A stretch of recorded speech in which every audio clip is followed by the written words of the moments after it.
आपको पता होगा कि 3 दिसंबर यानी कल करीब 10 बजे सीएलसी चौक सीकर के पास राजू ठेठ पर अज्ञात बदमाशों ने फायरिंग करके उसकी हत्या कर दी थी। राजू ठेठ रूपनगढ़ पुलिस दातारामगढ़ जिला सीकर का निवासी और हाल सीएलसी के पास पिपराली रोड पे ये रहता था। और साथ साथ जब ये बदमाशान थे, भागते वक्त एक ऑल्टो गाड़ी में एक व्यक्ति खड़े थे बाहर अपने गाड़ी के पास। गाड़ी को चाबी छीनने के चक्कर में जब विरोध किया तो उस सिटीजन को भी, जो आम सिविलियन थे, ताराचंद पुत्र तुलछाराम जाति जाट, उम्र 45 वर्ष, निवासी दोतीदा, पुलिस थाना खाटू, जिला नागौर, इनके भी लगने से घायल हो गए ये, और इनको जब रेफर किया तो बाद में इनकी मृत्यु हो गई। एक अन्य व्यक्ति कैलाश चंद्र पुत्र हरिशंकर जाति माली, उम्र 40 वर्ष, निवासी राधा किशनपुर, पुलिस थाना उद्योग नगर, जिला सीकर के पैर में भी गोली इन बदमाशों ने मारी। इनका अभी एसके हॉस्पिटल सीकर में इलाज चल रहा है। इस घटना के बाद जिला सीकर की टीम, जिला पुलिस अधीक्षक श्री राष्ट्रदीप के नेतृत्व में एक्टिव हुए और उन्होंने अपनी टीमें बनाई। आईजी रेंज जयपुर श्री उमेश दत्ता भी अपनी पूरी टीम लेके सीकर पहुंचे और इन बदमाशों का सीसीटीवी फुटेज के आधार पे और दूसरे ह्यूमन इंटेलिजेंस जो उनके पास आती गई, जो इंटेलिजेंस आती गई, उसके आधार पे इन बदमाशों का पीछा करते रहे। और जब आपको ध्यान होगा कि कल जब ये नीमका थाना झुंझुनू की दिशा में इनके भागने का जब पता चला तो नीमका थाना की तरफ ये सारी टीमें रवाना की गई। एसपी सीकर और एसपी झुंझुनू की जो टीमें हैं वो भी रवाना की गई। और उस समय करीब दोपहर 1 बजे बबाई के पास डिस्ट्रिक्ट झुंझुनू की जो टीम थी, यानी खेतड़ी थाना पड़ता है वो, वहाँ ये भागते हुए गाड़ी में इन्होंने फायर किया। और जो ये फायर किया, इसके बाद ये हरडिया होते हुए बागोली नदी में उतर गए, जहां जिला पुलिस सीकर और झुंझुनू की लगभग 15 टीमों ने बागोली नदी के निकट पहाड़ियों में हरडिया, काकरिया, सुरपुरा, बागोली, पापड़ा, नयावास, हरिपुरा इत्यादि आसपास के गांव में सर्च अभियान सघनता से चलाया गया। आईजी रेंज जयपुर, पुलिस अधीक्षक सीकर, पुलिस अधीक्षक झुंझुनू, ये सभी संभावित ठिकानों पर तलाशी अभियान रात भर चलाते रहे। और इस तलाशी अभियान का नतीजा ये रहा कि इन पे लगातार बदमाशों पे जो प्रेशर पड़ा और उस प्रेशर के कारण ये हरियाणा भागने में सफल नहीं हुए, जो कि इनका प्रयास लगातार था कि किसी तरह रात के अंधेरे का फायदा उठा के ये हरियाणा में प्रवेश कर जाए। लेकिन इतनी तलाशी जब ली गई तो पता चला कि तलाशी के दौरान हरियाणा के, राजस्थान और हरियाणा के बॉर्डर डाबला दोना क्षेत्र पड़ता है। डाबला पाटन थाने का, हमारे सीकर का इलाका भी है और डाबला एक हरियाणा में भी है। तो सराय हरियाणा डाबला सयालो दड़ा थाना पाटन के नजदीक पहाड़ियों के पास खेतों में ये बदमाश छुपे हुए थे। और रात को करीब 2:45 बजे मनीष उर्फ बच्चिया, पुत्र पप्पूराम जाति जाट, उम्र 25 साल, निवासी जोरावाली ढाणी, थाना नीमका थाना शहर, और दूसरा विक्रम गुजर पुत्र श्री कालूराम गुजर जाति गुजर, उम्र 28 साल, निवासी बामरडा जोड़ा, थाना खंडेला, इनको मैं विदेशी हथियार और जिंदा कारतूस के साथ इनको पुलिस ने दबोच लिया। पुलिस की घेराबंदी इतनी मजबूत थी, करीब जो कोटपुतली की और नीमका थाना की जो टीमें थी, उन्होंने करीब 100 पुलिसकर्मियों का रात को ये पूरे एरिया का घेरा बनाया और इस घेरे के कारण ये दोनों जो बदमाश थे वो ना तो भागने में सफल हुए और ना कोई इन्होंने पुलिस पे फायरिंग करने की हिम्मत की और ये पकड़े गए। इसके बाद तलाशी चलती रही। बाकी 3 मुलजिम अभी भी पुलिस की गिरफ्त से दूर थे। रात भर ये ऑपरेशन कंटिन्यू रखा गया और उसके बाद पता चला कि दावला नदी व आसपास की पहाड़ियों में कई टीमें जो चल रही थी वहाँ और पब्लिक का बहुत सपोर्ट रहा। ये देखिए, ऐसी घटनाओं में अगर गांव वालों की और पब्लिक की सपोर्ट नहीं रहती है तो बहुत सी सूचनाएं ऐसी हैं। और ज्योग्राफिकल लोकेशन, ये जो पहाड़ियां हैं, गांव पापड़ा, गठला कला, गुड़ा, पोंक, पचलंगी, ये इस तरह का ज्योग्राफिकल एरिया अगर आपने किसी में देखा होगा तो ये बड़ी विचित्र एक ज्योग्राफिकल टेरेन है जिसमें अगर अपराधी छुप जाते हैं तो पुलिस के लिए ढूंढना मुश्किल है। और जब तक गांव वाले और आम आदमी उसमें कोई सहयोग न करें, सूचना न दें तो बड़ा मुश्किल रहता है। और मुझे कहते हुए खुशी है कि राजस्थान पुलिस के साथ आम जन ने और पब्लिक ने काफ़ी सहयोग किया और समय समय पर जो सूचनाएं मिली उसका नतीजा ये हुआ कि माला खेत के पहाड़ियों के अंदर छुपे हुए सुबह अर्ली मॉर्निंग सतीश पुत्र महिपाल, जाति मेघवाल, उम्र 40 वर्ष, निवासी डाडवा, थाना बाठड़रा, हरियाणा। दूसरा जतिन पुत्र रतन सिंह, जाति कुम्हार, 24 वर्ष, निवासी डाडवा, थाना बटड़ा, हरियाणा। इन्होंने पुलिस इंस्पेक्टर मनीष शर्मा और पुलिस इंस्पेक्टर हिम्मत सिंह पर फायरिंग की। इस फायरिंग में जब इन्होंने फायरिंग की तो ये दोनों इंस्पेक्टर बाल बाल बचे और बचाव में पुलिस ने भी इन पे फायर खोला और सतीश और जतिन के भी गोली लगी है और वो घायल हैं। और एक इनके साथ बाल आबकारी था और जो कि बाल आबकारी है उसका नाम हम उजागर नहीं करेंगे प्रेस में, उसको भी निरुद्ध किया गया। यानी 5 आरोपी जो इस घटना में शामिल थे, जिनका सीसीटीवी फुटेज में 4 लोगों का दिखना पाया गया है और एक का जो सीसीटीवी फुटेज में नहीं है लेकिन वो भी घटना में आसपास है।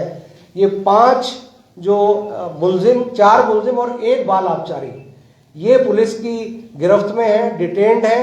इनसे सस्टेन्ड इंट्रोगेशन किया जाएगा और इंट्रोगेशन के बाद क्या इनको किसने भेजा, क्या इनका मोटिव था, क्या इनकी प्लानिंग थी, इनका क्या नेटवर्क है, उन सभी बातों पे गहन तफ्तीश पुलिस की टीम, स्पेशल इन्वेस्टिगेशन टीम जो गठित की जाएगी आईजी रेंज के सुपरविजन में, वो पूरा इस पे गहनता से तफ्तीश की जाएगी। और आगे पूरी की पूरी जो कड़ी है इसमें हम अंतिम जो भी लोग होंगे प्लानिंग में अगर कोई हैं तो उन पे पुलिस पूरी तरह से पीछे पड़ेगी और हम इनको शीघ्र पूरी कहानी को उजागर करेंगे और इनको गिरफ्तार करेंगे। धन्यवाद।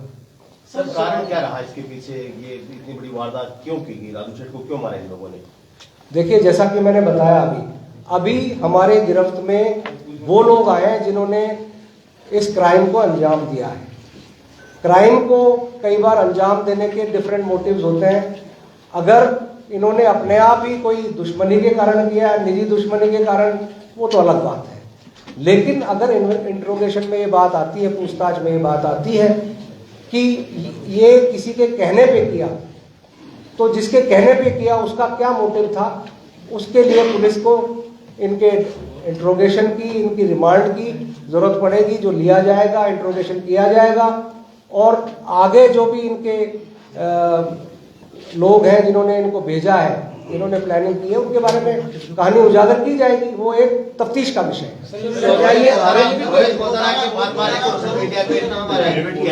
देखिए, जो सोशल मीडिया पे शेयर हो रहा है उसकी ऑथेंटिसिटी या उसके बारे में क्या सच्चाई है, ये तफ्तीश के बाद ही पॉसिबल है। मैं बार बार ये आपको बताना चाह रहा हूँ। क्लेम करने को कोई भी कर सकता है एक बार, लेकिन वो तफ्तीश का विषय है और वो जब अगर नाम आएगा, जो भी आएगा, वो आपके सामने होगा। जो पकड़े गए उनके आपराधिक रिकॉर्ड रहे अब तक पुराने मिले हैं, किस प्रकार के विदेशी हथियार इनके पास मिले? ये विदेशी हथियार टर्की और चाइना के मेक हैं और सोफिस्टिकेटेड पिस्टल्स हैं और इनके पास जो राउंड टोटल मिले हैं वो 183 राउंड्स इन 5 हथियार हैं और 183 राउंड्स हैं 9 mm के, जिसमें 123 राउंड्स पुलिस ने रिकवर किए हैं। 52 राउंड सीकर में फायर हो गए घटनास्थल पे, 3 बबाई में फायर हुए और 5 जो हुए वो आज सुबह जो पकड़े गए, 2 मुलजिम और 1 बाल आबकारी वहां। तो टोटल जो राउंड थे 183 और पुलिस के कब्जे में 123 एमुनेशन राउंड्स 9 mm के। सर आपने एक आरोपी की आपने एज ग्रुप बताइए 40 इयर्स, क्या वो भी कोचिंग हॉस्टल में ही यहीं रह रहा था? किसकी बात कर रहे हैं? सतीश की आपने एज ग्रुप बताइए 40 इयर्स, तो वो भी हॉस्टल में ही रह रहा था जो 40 साल का आरोपी है। 40 साल का आरोपी इसमें नहीं है, हॉस्टल में नहीं है। सर ये किसी गोडाउन में छुपे थे जो किसी मंत्री का था सर, बात आ रही है कि इन्होंने एक ऐसे गोडाउन में छुपे थे जो किसी मंत्री का था सर। अभी ऐसी कोई जानकारी नहीं है और मैं आपको ये बताना चाहूंगा कि ये सारे दूसरे जो एंगल है, क्योंकि ये प्रारंभिक डिटेल किया है और आप लोगों के सामने और आम जन के सामने ये बात आनी जरूरी है कि इस बड़े घटनाक्रम में जिसमें 2 हत्याएं हुई हैं उसके बारे में, अभियुक्तों के बारे में डिटेंशन का उजागर होना चाहिए। इसलिए आप लोगों से तुरंत बुला के प्रेस कॉन्फ्रेंस की जा रही है। लेकिन जैसा कि मैंने कहा, बहुत सी चीजें तफ्तीश में आएंगी, वो तफ्तीश का समय हमें जब मिलेगा बिल्कुल वो आपके सामने हूबहू जो भी तफ्तीश में होगा वो आपके सामने हम रखेंगे। बाल अपचारी के भी लगी है क्या? बाल अपचार की गोली नहीं होगी सर। जब भी कोई शेखावाटी में गैंगवार हुआ है, कोई भी एक्शन हो उसका रिएक्शन जरूर हुआ है। अब से पहले भी जो घटना है उसका बदला जरूर लिया गया है, तो क्या राजू ठेठ का बदला लेने की कोशिश हो सकती है और उसको रोकने के लिए पुलिस का क्या प्लान है? ये हाइपोथेटिकल क्वेश्चन है, उसका जवाब मेरे पास नहीं है। लेकिन सुरक्षा की दृष्टि से हम बहुत सी चीजें गैंग्स के सफायों के लिए, गैंग्स के पीछे पड़ने के लिए, हिस्ट्री शीटर्स, हार्डकोर्स, ये लगातार पीएचक्यू के अभियान चलते रहते हैं। आपको ध्यान होगा कि पिछले कुछ महीनों में हमने पीएचक्यू से अभियान क्राइम ब्रांच ने चलाए थे, जिसमें चिन्हित करके हिस्ट्री शीटर्स, जो भी एक्टिव हिस्ट्री शीटर्स हैं, जो यंग हिस्ट्री शीटर्स हैं, हार्डकोर अपराधी हैं, उनको एक एक को चिन्हित करके और लगातार उनका पीछा करते हैं। लेकिन इतने बड़े स्टेट में आपको ध्यान है कि घटनाएं होती हैं, लेकिन मैं ये भी बताना चाहूंगा आपको, राजस्थान में जितनी भी घटनाएं हुई हैं उन सभी घटनाओं को राजस्थान पुलिस ने खोला है, उजागर किया है, मुलजिमों को अरेस्ट किया है। सर इतनी बड़ी घटना, सर इतनी बड़ी घटना पुलिस हो गई, प्रोटेक्शन के लिए मेल, इंटेलिजेंस को पता नहीं था इतनी बड़ी घटना हो गई दिन दहाड़े। सर पुलिस प्रोटेक्शन के लिए मेल लिखा था 23 फरवरी को। हर बार देखिए, हर बार आसूचना और इंटेलिजेंस पे हम लोग नहीं टाल सकते। बहुत सी घटनाएं जो हैं, अब आप देखिए, आप एक सिनेरियो देखिए, 1 महीने से ये छात्र बन के रह रहे थे, जो मोडस ऑपरेंडी इन्होंने अपनाई। अब कोचिंग संस्थाओं के अगर टी शर्ट पहन के चारों व्यक्ति अगर घूमे छात्र बन के और रोज उस व्यक्ति के घर जाएं और वहां धोख दें, तो जिस तरह की प्लानिंग है, ये कोई इंटेलिजेंस से नहीं आ सकती है चीजें। ये तो हम कोशिश करेंगे कि जो भी कोचिंग संस्था है यहाँ और स्टेट में दूसरी जगह भी कुछ इस तरह के जो स्टैंडिंग ऑपरेटिंग प्रोसीजर्स उनके होने चाहिए कि जो भी हॉस्टल में एडमिशन लेता है, जो भी इनके इंस्टीट्यूट्स में एडमिशन लेता है, उसका अगर उनको लगता है कि एक सर्टेन एज से ऊपर आदमी बच्चा है, अब अगर 26 साल का व्यक्ति को आप अगर हॉस्टल में एडमिशन दे रहे हैं जो कि नीट का एग्जाम ही देने के लिए एलिजिबल नहीं है, तो फिर हम कहीं ना कहीं हमारे सिस्टम में, एडमिशन देने के सिस्टम में कहीं चूक है।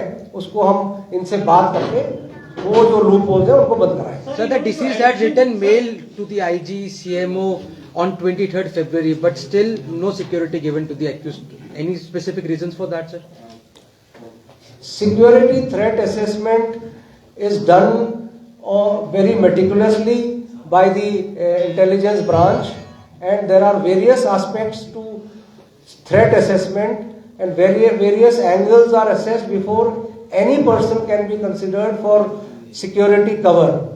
The intelligence branch works on the report of various agencies, district police, and to their mind and to their assessment, he was not a fit case for assessment for security cover, because he was alleged to have kept private security guards with him, and a person who has had a criminal record of that sort in any case is very careful himself. So we did not find any reason to give him security.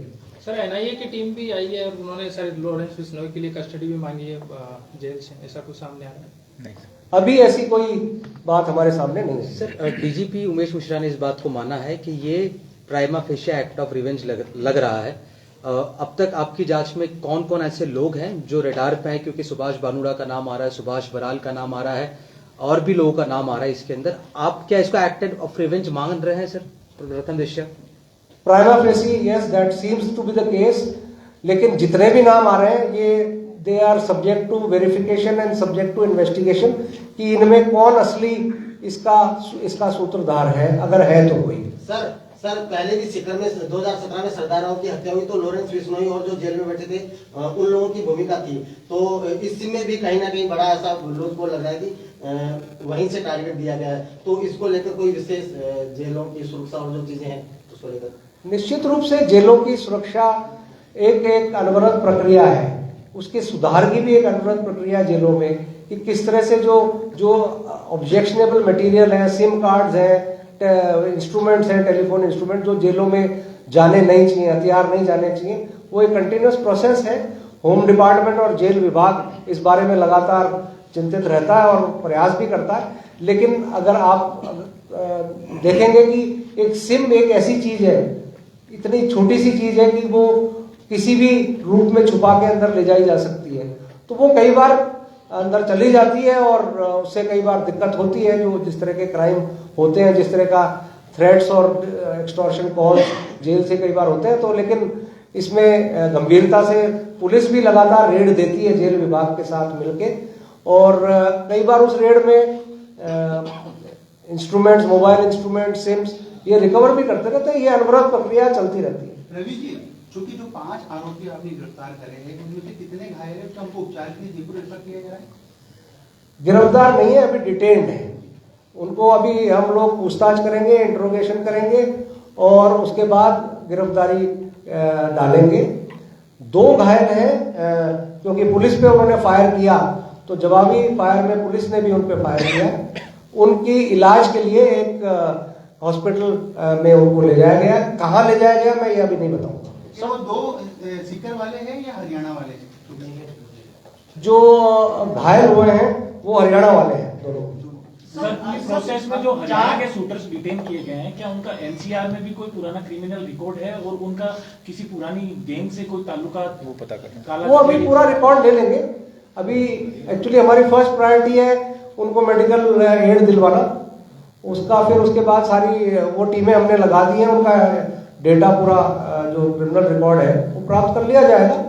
ये एक बार जिस तरह का अभी दोनों bodies का disposal नहीं हुआ है, धरना प्रदर्शन भी चल रहा है, तो डिस्ट्रिक्ट पुलिस का पूरा अटेंशन आप समझ सकते हैं कि इस वक्त उस सिचुएशन पे है. एक बार उससे फ्री हो गए फिर ये सारे इन्वेस्टिगेशन के मुद्दे. परिवार वाले धरने पे बैठे हैं सर, ताराचंद के भी और राजू ठेठ के भी. बोल रहे हैं कि प्रशासन से कोई बात करने के लिए तैयार नहीं है. किसान था ताराचंद, जो उसकी बेटी वहां पे पढ़ रही थी, तो आर्थिक सहायता की मांग करिए. प्रशासन ने अब तक कोई बातचीत का सर आगे हाथ नहीं बढ़ाया सर. नहीं, बिल्कुल बात कर रहे हैं. जिला कलेक्टर बिल्कुल संपर्क में है, उनसे उनकी पूरी टीम बात कर रही है और एसपी साहब और आईजी साहब भी लगातार उन लोगों से संपर्क में है. और जो भी एज पर लॉ जो मुआवजा मिलता है ऐसे केसेस में, वो मुआवजा तो निश्चित रूप से एज पर लॉ मिलेगा ही. और भी जो भी मदद मेरे ख्याल से राज्य सरकार और जिला प्रशासन के स्तर पे होनी है वो होगी. और मुझे बताया गया कि शायद कोचिंग इंस्टीट्यूट भी कुछ मदद करने की उन्होंने पेशकश की है. वो उसके बारे में कोचिंग इंस्टीट्यूट ही पूरा बता पाएंगे क्या मदद कर रहे हैं. फाइल करते हुए नजर आ रहे हैं सीसीटीवी में, लेकिन एक जो 5वां आप बता रहे हैं उसका रोल क्या है? क्या वो एक ही कर रहा था या उसको कोई रोल है? देखिए, जैसा मैंने बताया, ये पूरा क्राइम सीन रिकंस्ट्रक्शन अभी होगा. कौन किस किस का क्या एक्ट था इस पूरी घटना में, कौन फोटो ले रहा था, कौन वीडियो बना रहा था, किसने गोली चलाई, किसने कितनी गोली चलाई, that is a matter of crime scene reconstruction. वो होके पूरा फाइल में एक एक चीज आएगी, वो अभी मेरे लिए बताना संभव नहीं है। सर, आरोपियों के मोबाइल में कोई ऐसे वीडियो मिले हैं जो घटनाक्रम के उन्होंने बनाए हैं? अभी वो फुटेज देखा नहीं है उनके मोबाइल से, अभी देख नहीं पाई है पुलिस। मेहता साहब, चूंकि कल रात को ही आपने डिटेन करा है, पूछताछ जब ज्यादा हुई नहीं हुई, लेकिन इसके पीछे, इन पांचों के पीछे किसका हाथ लग रहा है? क्योंकि कई गैंग से दुश्मनी थी राजू ठेठ की, तो उसके पीछे प्रमुख कौन सी गैंग का हाथ है? देखिए, ये प्रश्न तो 2-3 बार दोहराया जा चुका है और मैं इसका जवाब भी दे चुका हूँ। ये तफ्तीश का विषय है, मुझे अभी नहीं पता कि किस गैंग का हाथ इसके पीछे, और ना तो मैं इस तरह का कोई गैस हैजार्ड करना चाहूँगा कि इस बारे में कोई ऐसी जानकारी आपको दूं जो बाद में गलत निकले। तफ्तीश का विषय है। मतलब वर्चस्व की लड़ाई माने अपन, ये जो गैंग हुआ, गैंग्स में वर्चस्व की लड़ाई होती है, ये तो एक नेचुरल बात है। Thank you.